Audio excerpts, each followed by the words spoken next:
तस्य ज्ञानाञ्जनशलाकया चक्षुरुन्मिलितं येन तस्मै श्रीगुरुवे नमः। श्रीचैतन्यमनोभीष्टं स्थापितं येन भूतले स्वयं रूपः कदा मह्यं ददाति स्वपदान्तिकम्। श्री कृष्ण चैतन्य प्रभु नित्यानंद श्री अद्वैत गदाधर श्रीवासदि गौर भक्त वृंद। सब लोग बोलिए हरे कृष्णा कृष्णा कृष्णा हरे हरे, हरे राम राम राम हरे हरे। ऐसे मुझे लगा नहीं कि यहाँ पर 100-125 लोग एक साथ बोल रहे थे, लगा नहीं आपको लगा? तो एक साथ जरा सब लोग प्रेम से बोलो Hare Krishna Krishna Krishna Hare Hare, Hare Ram Ram Ram Hare Hare. Thank you very much. Hindi बोलना है मैडम? हिंदी, इंग्लिश, मराठी सब मिक्स, ठीक है। तो अभी आप भक्ति वेदांत हॉस्पिटल में आ गए हो। फर्स्ट ईयर के लोग भी आके अभी कितने महीने हो गए? 10 months हो गए। 10 मंथ्स हो गया ना। तो अभी आपको स्पिरिचुअल लैंग्वेज तो सब आती होगी ना, मर्सी, ब्लेसिंग, स्पिरिचुअल लाइफ, साधना, कृपा, ये सब शब्द आपको तो पता होगा ना अभी। डीटीज, भगवान, भगवद गीता, श्रीमद् भागवत, ये सब स्पिरिचुअल लैंग्वेज है ना। उसमें एक सबसे बड़ा वर्ड जो है, जो आपको अभी तक परिचय हो गया होगा, वो है कृपा, यानी मर्सी। और ब्लेसिंग्स का अर्थ क्या है? आशीर्वाद। कृपा का अर्थ है मर्सी। तो आज मैं आप लोगों को बताना चाहूंगा कि कृपा कितनी आवश्यक है और कृपा को प्राप्त कैसे करना है, और रियल कृपा क्या है ये भी हमको जानना जरूरी है। क्योंकि सब लोग कहते हैं सर मर्सी दो, सर कृपा दो, सर ब्लेसिंग दो, सर बहुत सारे लोग बोलते हैं, लेकिन उसका मीनिंग लोगों को लगता है कि अगर आप ब्लेसिंग किसी का लेते हो उसका मतलब आपको आगे बहुत पैसा मिलेगा, आपकी बहुत मटेरियल वर्ल्ड में उन्नति होगी, आपकी अच्छी पोजीशन होगी, आगे जाकर आप हेड नर्स बनोगे, आप मेट्रन बनोगे, या आप विदेश जाओगे, इंग्लैंड, अमेरिका, गल्फ में आपको नर्स की नौकरी मिलेगी। तो सब लोगों के मन में जब वो किसी को कहते हैं कि आशीर्वाद दो या कृपा करो या कृपा हो गई, मतलब पैसा मिलने की व्यवस्था हो गई। लेकिन मैं आपको बताना चाहता हूं कि वास्तविक कृपा क्या है। जो आपके जीवन में पैसा आएगा ना, वो अपने कर्मों के अनुसार आएगा। कोई भी आपको आशीर्वाद देके आपका पैसा बढ़ा नहीं सकता है और आपका पैसा कम भी नहीं कर सकता है। वो तो जो आपका हिसाब किताब आप लेके आए हो उसके हिसाब से आपको प्राप्त होगा ही। आपको समय से पहले और भाग्य से ज़्यादा कभी कुछ मिलने वाला नहीं है, और जितना भाग्य है उससे आपका कोई छीनने वाला कोई नहीं है इस दुनिया में। आपका भाग्य कोई छीन नहीं सकता है।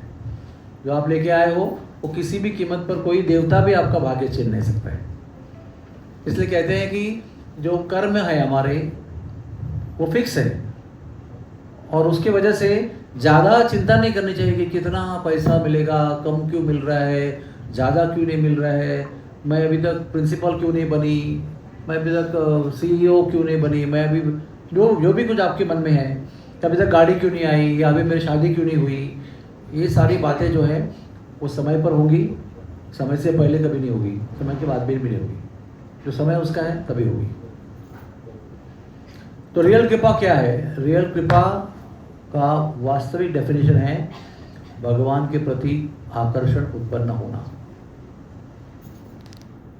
और हम लोगों को घर पे भी सिखाया जाता है, अरे इनके पैर छू लो, उनका आशीर्वाद लो ताकि एग्जाम में अच्छे मार्क मिले।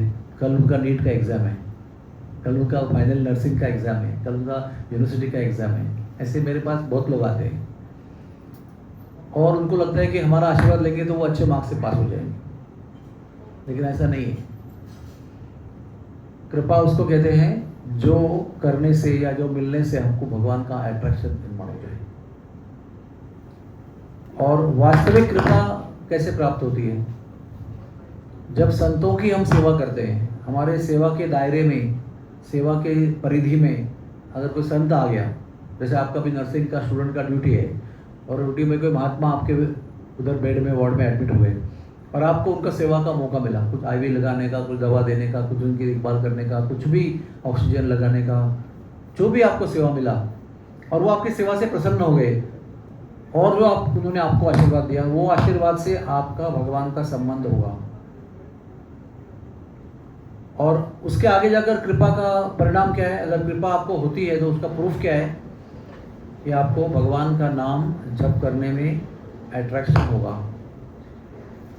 आपको भगवान की कथा सुनने में आनंद आएगा। इसी को कृपा कहते हैं। और एक कृपा का और परिणाम क्या होता है आगे? अगर आपको उनकी कृपा से वास्तविक रूप में भगवान के नाम में रुचि पैदा हो गई और भगवान की कथा सुनने में आनंद आने लगा, तो उसका परिणाम क्या आगे? आपको भगवान का प्रेम प्राप्त होगा और जन्म मृत्यु के चक्र से आप मुक्त हो जाएंगे। नहीं तो बहुत पैसा मिलेगा फिर भी मृत्यु आएगी, बहुत गरीब रहेंगे तो भी मृत्यु आएगी, बहुत अच्छे पद पर आप एडवांसमेंट करेंगे तो भी मृत्यु आएगी, प्रधानमंत्री बनेंगे तो भी मृत्यु आएगी, और विश्व के सबसे धनी या व्यक्ति बनेंगे तो भी मृत्यु आएगी, और जो भी आपने कमाया हुआ है सब आपको छोड़कर ही जाना होगा। वे आजकल एलोन मस्क की बात चल रही है, आप जानते हैं एलोन मस्क कौन है? एलोन मस्क $1 ट्रिलियन का मालिक है। वो कितना होता है वो हमको भी तक पता नहीं है, ये कितने जीरो होते हैं उसके ऊपर लेकिन मुकेश अंबानी जैसा व्यक्ति भी एकदम गरीब लगे, इतना वो श्रीमंत है। अमेरिका की इकोनॉमी $30 ट्रिलियन की है, उसमें $1 ट्रिलियन उसे अकेले के पास है इमेजिन। लेकिन फिर भी वो जब मरेगा, आज नहीं कल नहीं 15 साल के बाद, तो उसको सारा $1 ना यहीं छोड़ के जाना पड़ेगा। जितनी प्रॉपर्टी है, जितना ज़मीन है, जितना पैसा है, जितना इन्वेस्टमेंट है, जितनी कंपनीज है, सब छोड़ के खाली हाथ आया था और खाली हाथ जाना पड़ेगा। तो इसलिए वो 1 ट्रिलियन प्राप्ति होना, इसको कृपा नहीं कहते। कृपा उसको कहते हैं जो आपके साथ जाएगा, जो आपको मिलेगा अगर आपके साथ जाएगा तो वो रियल कृपा है। और आपके साथ में क्या जाएगा? जो आपने आत्मा के सर पर कमाया हुआ है वही आपके साथ जाएगा। मैडम प्रिंसिपल बनकर भगवान के पास पहुंच सकती है क्या? नो। मैं अभी डिप्यूटी डायरेक्टर हूँ स्पिरिचुअल केयर पैलिएटिव केयर का, इस पोजीशन में मैं भगवान के पास पहुंच सकता हूँ? नो।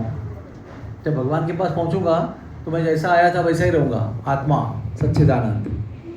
और वो आत्मा के साथ में मैंने भक्ति की कितनी पूंजी इकट्ठा की है वही मेरे साथ होगी। बाकी यहाँ का पैसा, यहाँ का सौंदर्य, यहाँ की विद्या, यहाँ का डिग्री, यहाँ का जो भी मेरा अधिकार सम्मान जो है वो सारा यहीं होगा, वहाँ तक पहुँचेगा नहीं वो जब मैं वहाँ पहुँचूँगा। अगर पहुँचूँगा तो वो भी एक अलग कृपा है इसलिए आप लोगों को मैं आज बताना ही चाहता हूँ कि आप भक्ति वेदांत में अगर आप एडमिशन लिया है तो आपके लिए यहाँ पर स्पिरिचुअल कैरियर नर्सिंग का विषय है जो आपको 3 साल में पढ़ाया जाता है। उसका सार यही है, ये आपको समझ में आना ये सार है। केवल वो ओरल और रिटन एग्जाम पास होने के लिए आपको वो सुनना और लिखना नहीं है, आपको कुछ ना कुछ समझना है कि ये 3 साल में हम लोग ने क्या सार में सीखा। तो सार में यही सीखना है कि सारी चीज़ें जो हम लोग अचीव करने जा रहे हैं वो टेम्पररी है, समय के साथ समाप्त होने वाली है, और मृत्यु सर्व हरश्चाम, सर्व चीज़ आपसे हरण कर लेगी। तो आपके हाथ में वही रहेगा जो आपने स्पिरिचुअल लाइफ में किया है। इसलिए आपको मेरा एक प्रेम का संदेश यही है कि आप में से बहुत सारे लोग पास होने के बाद यहाँ पर भी रह सकते हैं, रहते भी हैं बहुत सारे लोग। या तो किसी का कुछ बॉन्ड होगा, किसी का नहीं भी होगा, तो भी उनको कुछ को पसंद आया तो बहुत लोग रहते हैं ऑन बोर्ड। हमारे विद्यार्थी अभी भी हमारे नर्सेस हॉस्पिटल में काम करते हैं, कई सालों से काम कर रहे हैं बहुत लोग। लेकिन बहुत लोग बाहर भी जाते हैं, किनका विवाह उनको बाहर ले जाता है, या तो कभी परदेश जाते हैं और कुछ भी करते हैं। लेकिन आप जहाँ भी विश्व में जाओगे, आपकी जो एक पहचान है कि आप भक्ति वेदांत हॉस्पिटल के नर्सिंग स्कूल के विद्यार्थी थे, ये कायम रहेगी ना। आप एमएससी करोगे भी, पीएचडी भी करोगे तो भी आपका बेसिक जो जीएनएम है वो यहाँ से हुआ था, ये सत्य कभी मिटने वाला नहीं है। और वो अगर नहीं मिटने वाला है आपकी पहचान, तो उसकी सही पहचान क्या होगी आपकी, कि आपको आध्यात्मिक जीवन का सार पता चल गया है। ये आपके यहाँ के विद्यार्थी जीवन का सार हुआ। अच्छा है आपने अगर डिस्टिंक्शन प्राप्त किया, अच्छे बीएससी में एडमिशन मिला, आपको आगे एमएससी मिला, अच्छा जॉब भी मिला, विदेश भी गए, सब कुछ अच्छा है। लेकिन यहाँ पर जो आपने 3 साल बिताए हैं, कम से कम दिन में 8 घंटा 9 घंटा आने जाने वालों में, और फुल टाइम रहने वालों ने तो 24 घंटा एटमॉस्फेयर में रहे हैं, रुसाना गए हैं, प्रेयर गए हैं, हर एकादशी को मंदिर गए हैं, भगवत गीता सीख रहे हैं, 700 श्लोक पूरा 3 साल में सिखाने वाले हैं और सीख रहे हैं आप लोग। तो ये सारे जो आध्यात्मिक एक्टिविटी और वातावरण और ये प्रसाद पाया आपने अभी, ये सारी चीज़ों का सार क्या है कि आपको कृपा क्या है, अगर समझ में आया तो आपका यहाँ पे रहना सफल हो गया। तो मुझे कहना यह है कि जिधर भी आप जाओगे दुनिया में, या तो यहाँ रहोगे और कहीं भी जाओगे, आपके सेवा के बेड पर या सेवा के दायरे में अगर कोई संत आ गया तो उसकी निरपेक्ष भावना से सेवा करना। जॉब तो आपका है ही, आपको सैलरी है, लेकिन उसके लिए और कुछ भावना रख के मन में स्वार्थ की सेवा मत करना। अगर कोई संत आपके सेवा में आ गया तो आपको उनकी पूरी हृदय से सेवा करनी है। कब तक? जब तक वो प्रसन्न न हो जाए आपकी सेवा से। दिल से कहें कि मैं बहुत प्रसन्न हूँ इस नर्स की सेवा से। जब वो प्रसन्न होते हैं भगवान के भक्त ना, तब भगवान की कृपा आप पर हो जाती है। और मैंने आपको बताया उसका परिणाम क्या है। आपको स्वतः ही हृदय से भगवान के लिए एक नेचुरल स्वाभाविक आकर्षण निर्माण होगा, और आगे जाकर आपके मन में और हृदय में प्रेम और भक्ति का स्थापना होगी। और यही हमारे सभी लोगों का, हाँ, हम लोग हैं आपके मंच पर खड़े के बोल रहे हैं, आप लोग बैठ के सुन रहे हैं, हॉस्पिटल में और 1500-2000 लोग आते जाते रहते हैं, 1500-2000 मरीज आते रहते हैं, वो सभी के जीवन का सार यही है। और आपको एक समय पर ऐसा पता चलेगा कि कृपा तो उसी दिन हुई थी जब भक्ति विधान में हमने प्रवेश किया था। कैसे लगेगा आपको? क्योंकि शास्त्र में लिखा है कि जो मनुष्य जीवन है ना, ये बहुत दुर्लभ है। 84 लाख योनि में घूमने के बाद में ये एक बार प्राप्त होता है। मैंने कल ही शास्त्र में पढ़ा, मेरे पढ़ाई में, कि ब्रह्मा भी मनुष्य जीवन का गौरव करते हैं कि मुझे भी वो मिलेगा तो मैं भाग्यवान समझूंगा अपने आप को। क्योंकि ब्रह्मा जी को भी जो सहज उपलब्ध नहीं है, वो पृथ्वी पर जन्म लिए मनुष्य को सहज उपलब्ध है, भगवान की भक्ति। तो ये दुर्लभ मनुष्य जीवन में एक दुर्लभ चीज़ है जो मनुष्य जीवन में भी दुर्लभ है। वो कौन सी है? सत्संग, साधुओं का परिचय, साधुओं को देखने को मिलना, साधुओं की सेवा करने को मिलना, साधुओं का श्रवण करने को, सुनने के लिए मिलना। ये सबसे बड़ी कृपा है, क्योंकि मनुष्य जन्म मिलने के बाद भी साधुओं का संग सबको नहीं मिलता है, और अगर मिलता भी है तो गलत तरीके से मिलता है। आपके गलत फहमी, या तो वो गलत आदमी साधु के वेश में, ऐसा भी हो सकता है। आप भटक सकते हैं, बहकाए जा सकते हैं। सच्चे साधु का संग प्राप्त होना, यह मनुष्य जीवन का सबसे बड़ी भाग्य की बात है। और मेरा ऐसा विश्वास है कि यहाँ पर एडमिशन लेने की वजह से अनायासी आपको सच्चे, एक साधु नहीं, अनेक साधुओं का परिचय, दर्शन होता रहता है। तो आते रहते हैं हॉस्पिटल में, और आपका शायद पर्सनल परिचय नहीं होगा, लेकिन वो आप उनकी सेवा में कहीं ना कहीं आपको दर्शन, कहीं ना कहीं वाणी श्रवण आपका होते रहता है। तो आपको बाद में लगेगा कि हाँ, हमारे सच्चे भाग्य की शुरुआत जिस दिन यहाँ एडमिशन हुई उसी से शुरू हो गई थी। तो आपको मैं आखिरी एक श्लोक बताऊंगा इसका प्रूफ क्या है। तो भागवतम के 3 स्कंद में एक कथा आती है, कपिल देव और देवावती, उनकी माता के बीच में संवाद, उसको सांख्य योग कहते हैं। तो अपने पुत्र तो भगवान थे, भगवान उनके पुत्र के रूप में जन्म लिया, तो उन्होंने पुत्र से बोध लिया, उपदेश लिया। तो अपना पूरा पुत्र का भगवान का उपदेश सुनने के बाद में एंड में क्या बोलते हैं वो कहती है कि जो व्यक्ति, ध्यान से सुनना, जो मनुष्य भगवान का नाम अपनी जिह्वा से उच्चारण करता है, या नाम जिह्वाग्रे तुभ्यम, इसके जिह्वा के अग्र पर आपका नाम रहेगा, जैसे हरे कृष्णा, जय श्री राम, तो ये समझना चाहिए कि इसने पिछले जन्म में सारे दान पुण्य कर लिए, सारे शास्त्र पढ़ लिए, सारे तीर्थों को तीर्थ यात्रा कर दिया, जो भी भगवान की भक्ति में आता है, मंदिरों की पूजा कर ली, जो भी करना चाहिए वो सब कुछ उसने कर लिया है, जिसके परिणाम स्वरूप अभी उसके जिह्वा के अग्र पर भगवान का नाम है। और दूसरा श्लोक में बताती है उसके आगे वाले कि जिसके मुख में जिह्वा के अग्र पर भगवान का नाम है, उसके ऊपर कभी भेदभाव नहीं करना चाहिए कि ये राजकुल का है कि ब्राह्मण कुल का है कि शूद्र कुल का है कि चांडाल कुल का है कि नीचे धनवान घर का है, गरीब घर का है, सुंदर शरीर का है कि कुरूप शरीर का है।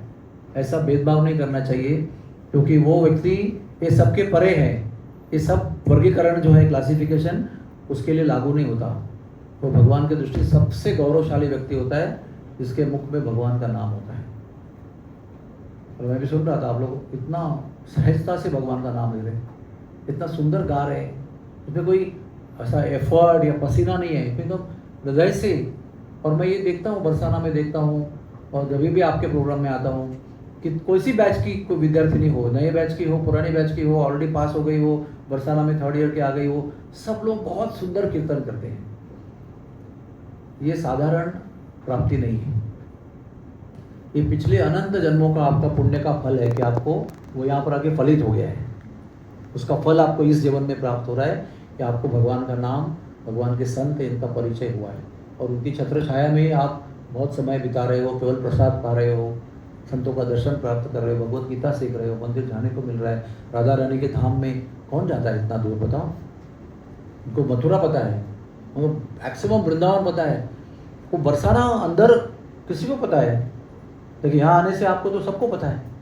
आप सबको गर्व से कह सकते हैं हम लोग बरसाना जा चुके हैं, यहाँ पर रह चुके हैं, शिव जी का दर्शन भी कर चुके हैं। और हमारे हर साल का यहाँ पर एग्जाम्पल है कि जाने वाले विद्यार्थीगण जो है वो शिव जी के मंदिर पहुँचते हैं और वो ढो ढो के रोते हैं, इतना रोते हैं कि वापस कब आएंगे राधा रानी के दरबार में, और हमको यहाँ पर राधा रानी लेके आई उनके दरबार में। इतनी बड़ी कृपा हो रही है, ये उनको हृदय से अनुभव होता है। ऐसे अश्रु निकलते नहीं, नाटक के अश्रु निकलते नहीं, हृदय से निकलते, प्रेम से। इसी को कृपा कहते हैं।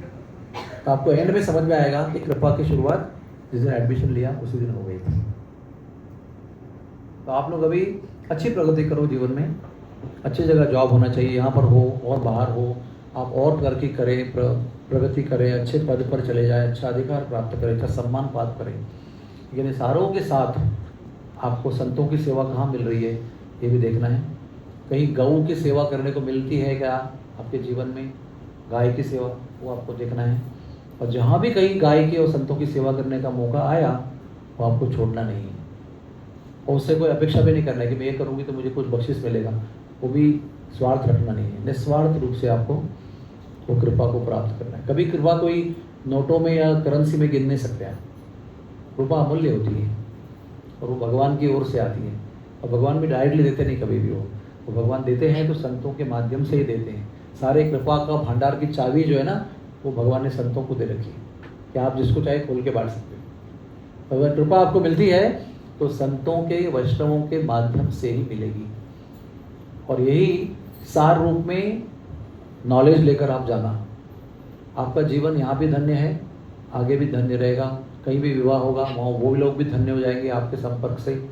इस प्रकार का जीवन होना चाहिए। हमारे होने से, हमारे अभी संबंध में कितने लोग हैं या आने वाले संबंध में कितने लोग रहेंगे, वो सब धन्य हो जाना चाहिए केवल आपके होने से, क्योंकि आप भगवान के संपर्क में आए हो।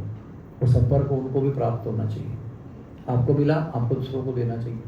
तो आपका जीवन भी धन्य है, जिनको मिल रहा है उनका जीवन भी धन्य है। जो भी आपके संपर्क में मरी जाएंगे वो भी धन्य है, क्योंकि भगवान को संपर्क होने का व्यक्ति अगर हमारी शुश्रूषा में है तो उससे बड़ा भाग्य पेशेंट का क्या हो सकता है। कौन से बेड पे, कौन से हॉस्पिटल में भगवान का याद कोई दिला रहा है क्या? पूरे विश्व में, भारत में, मुंबई में, महाराष्ट्र में, और पूरे भारत में और विश्व में कोई मरीज को कोई भगवान की याद दिला रहा है? कोई करेक्शन ही नहीं है उसका। लेकिन यहाँ पर हर मरीज को भगवान का परिचय दिलाया जा रहा है। भगवान स्वयं दर्शन करने के लिए बेड के पास आते हैं, रथ में बैठकर। उत्सव मनाए जाते हैं, 24 घंटा भगवान का नाम चल रहा है। केवल प्रसाद पाते हैं यहाँ पर, उनको पता नहीं उनका डाइट जो है वो प्रसाद ही प्रसाद है। इतनी बड़ी भाग्य की जो व्यवस्था है वो सारे लोगों का पूर्व पुण्य का फल है। मरीज भी यहाँ पर सब लोग नहीं आ सकते।